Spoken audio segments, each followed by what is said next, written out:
The Wolf of Wall Street Movie Review. Hello guys, today we'll review one of the most popular movies in Hollywood starring Leonardo DiCaprio, and it's none other than The Wolf of Wall Street. So let's go ahead and have a deep chit-chat about this movie. The Wolf of Wall Street is one of the most fun movies ever made about people who aren't very nice to look at. Its star, Leonardo DiCaprio, has said that it is like the story of the Roman Empire Caligula, and he is right on the money. Hello and welcome back to our channel Film Zone. Before we begin, I want you to hit that like button, subscribe to our channel, and also don't forget to turn on the bell notification. With that, let's begin this video. In the 1980s and 1990s, Jordan Belfort was a stockbroker who made a lot of money by oozing his way into a lot of money. Terrence Winter made a movie out of Belfort's memoir, and it's a movie about people who have an appetite for compulsive pleasures that doesn't seem to end.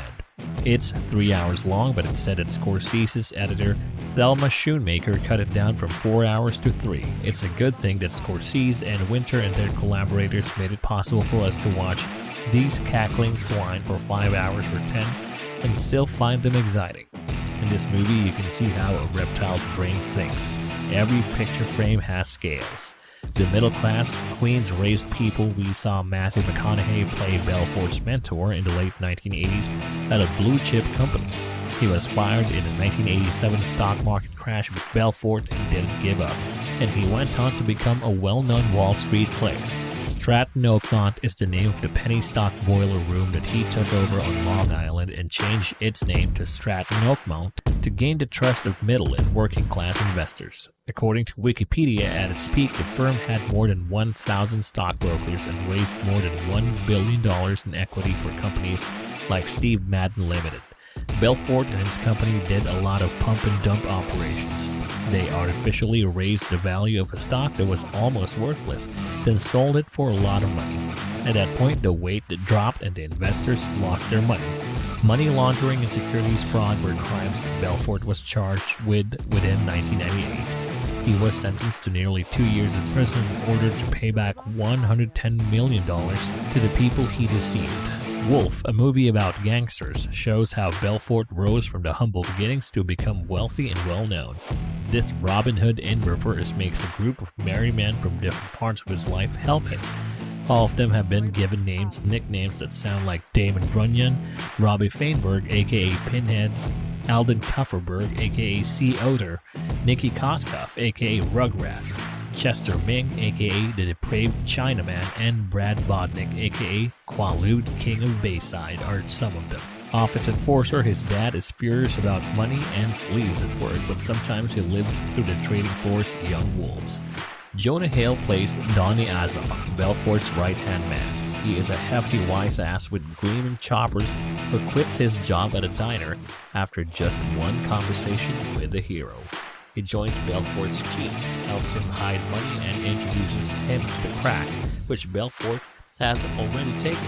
It's so bad at disinvesting that drugs are required. McConaughey's character tells Belfort this early on in the movie. How in the world would you do this job? To help them think up new ideas, one of the brokers said that they're taking all that coke and drinking all that alcohol to help us think up new ideas. This is what they're doing.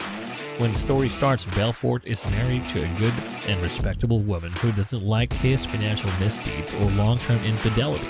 He soon dumps her for a blonde and curvy trophy named Naomi LaPaglia, Australian actress Margaret Robbie, then marries her and starts supporting her in the way they both become accustomed. As time goes on and the movie goes on, Belfort moves into a house that another DiCaprio character, Jay Gatsby, might find gaudy. He buys a yacht, gets a helicopter to fly him to and from meetings and parties, and takes drugs to stay awake. This happens when a federal prosecutor named Patrick Denham, Kyle Chandler, comes into the picture. Denham can get Belfort to talk about how great he is until he hangs himself. Think about how long the last 30 minutes of Goodfellas would be if they were stretched out for 3 hours. That's how this movie moves and how it feels. One after the other, things go wrong. Stock fraud and money laundering, trips to and from Switzerland so Belfort can cash in on his wife's aunt's wealth. Rock and pop-driven montages with flashy film speed change, daringly long and seemingly half-improvised dialogue scenes that feel like tiny on-screen conversations.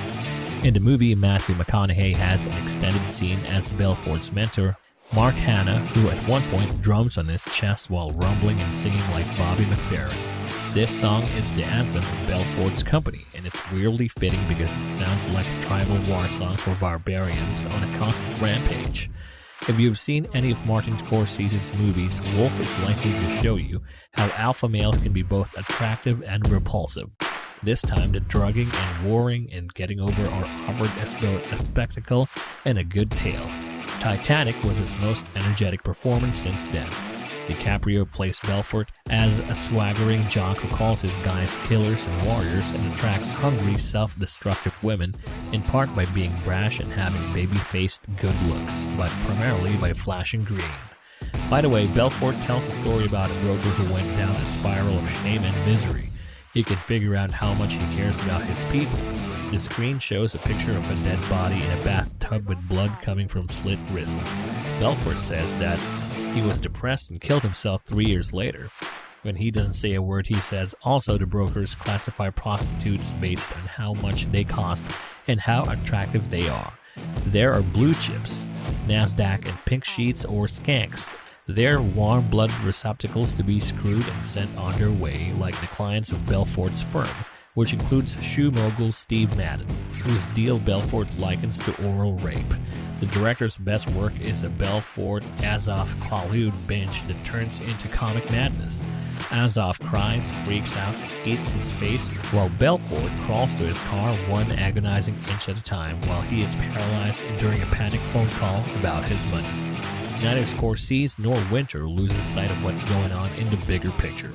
Wolf starts with a Fellini-like party on the floor of Belfort's firm, then freeze frames on Belfort tossing a dwarf at a huge Velcro target, literally and figuratively abusing the little guy because most people don't think of themselves as little guys, but as little guys who might one day become big guys who throw things.